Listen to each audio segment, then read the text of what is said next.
Hello, good morning అందరికీ.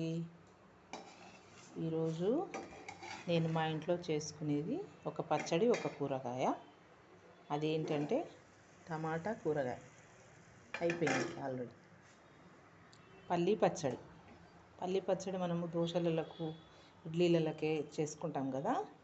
ఇది అన్నంలకు, వేడి అన్నంలకు మంచిగా నెయ్యి వేసుకొని తింటే ఎంతో రుచిగా ఉంటుంది. ఏ కూరగాయ ఏం అవసరం లేదు. ఏం కూరగాయ అవసరం లేనప్పుడు మీరు టమాటా ఎందుకు చేస్తుండ్రు అంటుండొచ్చు కొంతమంది. కాకపోతే రెండు చేసుకుంటాము, చారు కూడా ఉంటుంది దీంతోపాటు అలవాటు ప్రకారం. కానీ నేను చెప్పేదంటే ఏ కూరగాయ లేకపోయినా పర్వాలేదు, ఒక పల్లీ పచ్చడితో మాత్రమే మనము మంచిగా ఇష్టంగా కడుపు నిండా తినొచ్చు. నెయ్యి వేడి అన్నం పల్లీల పచ్చడి. అయితే ఇప్పుడు నేను చేసేది ఇవి గోలిచి పెట్టుకున్నాను. నేను కొంచెం నూనె వేసుకోవాలి. మూకుడు తీసుకొని దాంట్లో కొంచెం నూనె వేసుకొని వేడి చేసుకున్న తర్వాత ఒక 2 టీ స్పూన్లు నూనె సరిపోతుంది వేసి కొంచెం హాఫ్ టీ స్పూను, సగం టీ స్పూను జీలకర్ర వేసుకోవాలి. అది వేగిన తర్వాత ఈ పచ్చిమిరపకాయలు వేసుకోవాలి. ఒక 6 పచ్చిమిరపకాయలు, 3 ఎండుమిరపకాయలు, 2 రెబ్బర్ కరివేపాకు వేసి అవి వేగుతుంటే ఇవి పల్లీలు వేసుకోవాలి. ఒక గుప్పెడు అంటే ఈ గిన్నె ఉన్నది చూడండి,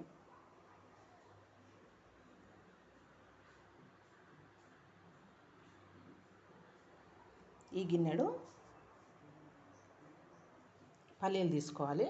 ఇవన్నీ వేగిన తర్వాత మంచిగా వేగాలి. ఇవి పల్లీలు మనకు చిటపట్లాడుతూ మనకు దాంట్లో ఏమొస్తుందంటే ఇట్లా క్రాక్ మధ్యలో విడిపోతాయి కదా. ఒక పల్లి ఫుల్ ఉన్నదల్లా విడిపోతుంది. అది ఇట్లా వచ్చి వాసన వస్తుంది, మంచి స్మెల్ వస్తుంది వేగినట్టు. అవి వేగిన తర్వాత ఇప్పుడు చింతపండు నానబెట్టుకోవాలి. ఫస్ట్ కడుక్కొని చింతపండు కొంచెం ఇంతంత చింతపండు నానబెట్టుకోవాలి. నానబెట్టుకున్న తర్వాత ఇందులో తగినంత ఉప్పు వేసుకోవాలి. ఇవి తీసి జార్లో వేసుకోవాలి.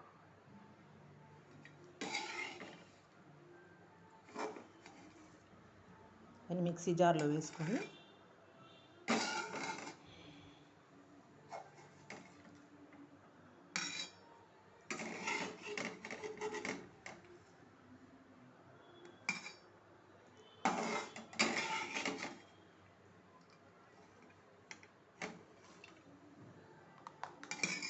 మిక్సీ జార్లో వేసేసుకొని కొత్తిమీర మనం కడిగి సన్నగా తరిగి పెట్టుకున్నది కడిగేసుకొని ఇందులో వేసేసుకోవాలి. ఇప్పుడు ఇది కొంచెము మిక్సీ పట్టిన తర్వాత ఫస్ట్ ఉప్పు వేసుకోవాలి. దీంట్లో ఉప్పు వేసుకొని మిక్సీ పట్టేసుకోవాలి. చూడండి, నేనైతే ఇంత వేసుకుంటున్నాను. ఈ స్పూన్ తోటి అవసరం ఉంటే ఎక్కువ తినేవాళ్ళు కొంచెం ఎక్కువ వేసుకోవచ్చు, సరిపోతుంది అనుకుంటే ఇంత మాత్రం ఉంచుకోవచ్చు. ఇప్పుడు దీన్ని కొంచెం మనము ఒకసారి మిక్సీ పట్టేసుకుందాము. పట్టేసుకున్న తర్వాత దీంట్లో మళ్ళీ చింతపండు వేసి మళ్ళీ చేసుకుందాం.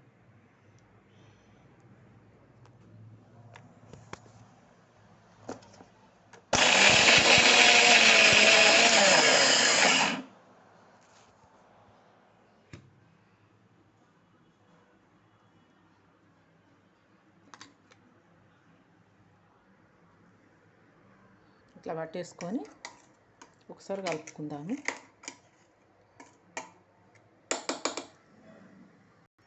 ఇప్పుడు దీంట్లో ఈ నానబెట్టుకున్న చింతపండు వేసేసుకుందాం.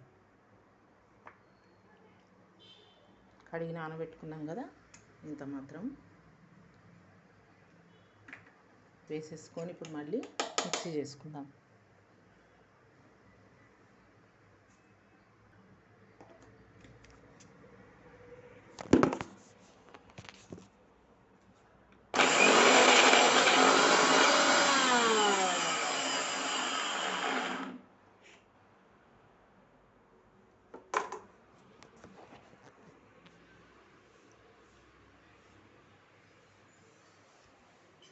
ఇది మంచిగా కలిపేసుకొని కొన్ని నీళ్ళు వేసుకుందాం. దీంట్లో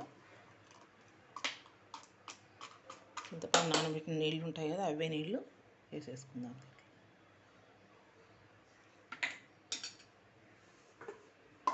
మళ్ళీ మిక్సీ చేసుకుందాం.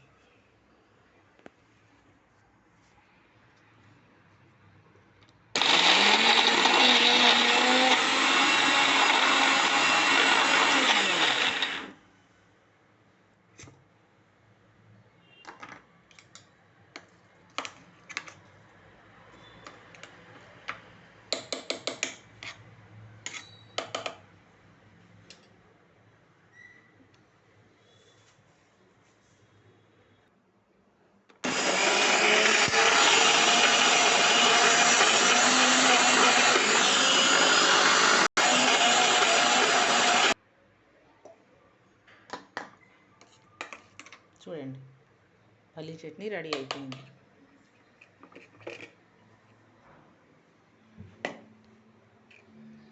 ఇప్పుడు ఈ గిన్నెలకు తీసేసుకొని అవసరం ఉంటే, ఇష్టం ఉంటేనే పోపు పెట్టుకోవచ్చు. పోపు అంటే మనం కొంచెం నూనె వేసుకొని అందులో జీలకర్ర, ఆల్రెడీ మనం ఇందులో జీలకర్ర వేసుకున్నాం కాబట్టి పెట్టుకోకుండా పర్వాలేదు.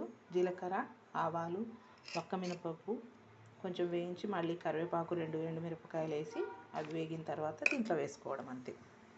ఇష్టం ఉంటే చేసుకోవచ్చు, లేకపోతే లేదు. చూడండి, ఈరోజు పల్లీ పచ్చడి రెడీ అయిపోయింది. మంచిగా వేడి వేడి అన్నంలోకి మంచిగా నెయ్యి వేసుకొని కడుపు నిండా తినండి.